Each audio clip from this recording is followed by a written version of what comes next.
तो भारत के education system में ना एक बहुत बड़ा बदलाव आने वाला है और ये बदलाव ला रहा है यूजीसी यानी यूनिवर्सिटी ग्रांट्स कमीशन।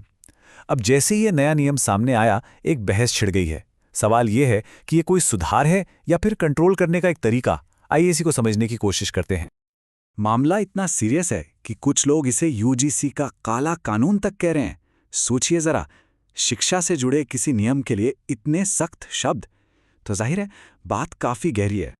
और यहीं पर आकर हम आज के सबसे बड़े सवाल पर रुक जाते हैं। क्या ये वाकई में हमारे एजुकेशन सिस्टम को बेहतर बनाने के लिए एक जरूरी रिफॉर्म है, या फिर ये जामियात और पूरी शिक्षा पर काबू पाने की एक कोशिश है? देखिए, स्रोत साफ साफ कहता है कि ये मुद्दा भारत के हर स्टूडेंट, हर टीचर और हर पेरेंट से जुड़ा हुआ है। क्यों? क्योंकि इसका असर सीधा क्लासरूम से लेकर भविष्य की नौकरियों तक पड़ सकता है। ठीक है, तो इस पूरी बहस में कूदने से पहले ये समझना तो बनता है कि आखिर ये यूजीसी है क्या और इसका असल काम क्या होता है। तो यूजीसी का मतलब है यूनिवर्सिटी ग्रांट्स कमीशन। ये भारत सरकार की बनाई हुई एक ऑटोनॉमस बॉडी है, मतलब एक ऐसी संस्था जो अपने फैसले खुद ले सकती है। और इसका काम देखा जाए तो बहुत सीधा सा है। देश भर की यूनिवर्सिटीज़ को मान्यता देना, उन्हें अपना काम चलाने के लिए फंड्स मुहैया कराना और सबसे ज़रूरी हायर एजुकेशन में क्वालिटी का ध्यान रखना। स्रोत यहाँ एक बहुत ही बुनियादी बात बताता है कि भाई यूजीसी को बनाया ही इसलिए गया था ताकि वो एजुकेशन को सपोर्ट करे, उस पर कब्जा या कंट्रोल ना करे। ये एक लाइन, ये एक सोच बहुत ज़रूरी है, क्योंकि आगे जो भी हम बात करेंगे ना, वो इसी के इर्द गिर्द घूमेगी। अच्छा, तो अब आते हैं असली मुद्दे पर, जिसकी वजह से ये सारा हंगामा हो रहा है। ये जो नए नियम हैं, ये आखिर हैं क्या? तो एक नज़र डालते हैं कि इन नए नियमों से क्या बदल सकता है। स्रोत के मुताबिक यूनिवर्सिटीज़ के अपने फैसले लेने की ताकत कम हो जाएगी।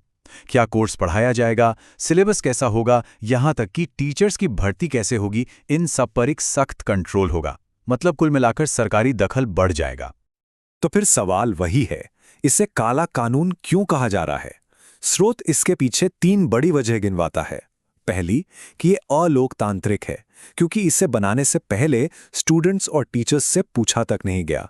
और दूसरी, कि शिक्षा को एक पॉलिटिकल टूल यानी एक राजनीतिक हथियार की तरह इस्तेमाल किया जा रहा है। तो अब सोचना यह है कि अगर ये नियम लागू हो गए तो भविष्य में इसके खतरे क्या हो सकते हैं। स्रोत 3 बड़े जोखिमों की तरफ इशारा कर रहा है। तो सबसे पहला और सीधा खतरा तो जॉब और करियर पर है। जरा सोचिए, कोई इंजीनियरिंग का स्टूडेंट है और उसे 10 साल पुराना सिलेबस पढ़ना पड़ रहा है, तो क्या वो आज की तेजी से बदलती टेक इंडस्ट्री के लिए कभी तैयार हो पाएगा? नहीं ना। फिर दूसरा खतरा है सब कुछ एक जैसा बना देने का। एक सिस्टम, एक सोच। अगर हर यूनिवर्सिटी को एक ही सांचे में ढाल देंगे तो उनकी अपनी जो पहचान है, जो खासियत है, वो तो खत्म ही हो जाएगी। और तीसरा, एक डर ये भी जताया जा रहा है कि शायद स्टूडेंट्स की आवाज़ को दबा दिया जाए। मतलब कोई भी सवाल, कोई भी बहस, उसे इनडिसिप्लिन का टैग लगाकर चुप करा दिया जाए। और इन सारे खतरों का निचोड़ स्रोत की इस एक लाइन में छिपा है। छात्र अब सोचने वाले विचारक नहीं रहेंगे, वो सिर्फ डिग्री बनाने वाली मशीनें बन जाएंगे। ये अपने आप में एक बहुत गहरी चिंता है कि क्या हमारी यूनिवर्सिटीज़ सिर्फ रटने और डिग्री बांटने की जगह बनकर रह जाएंगी। तो हम वापस घूम फिरकर उसी सवाल पर आ खड़े हुए हैं।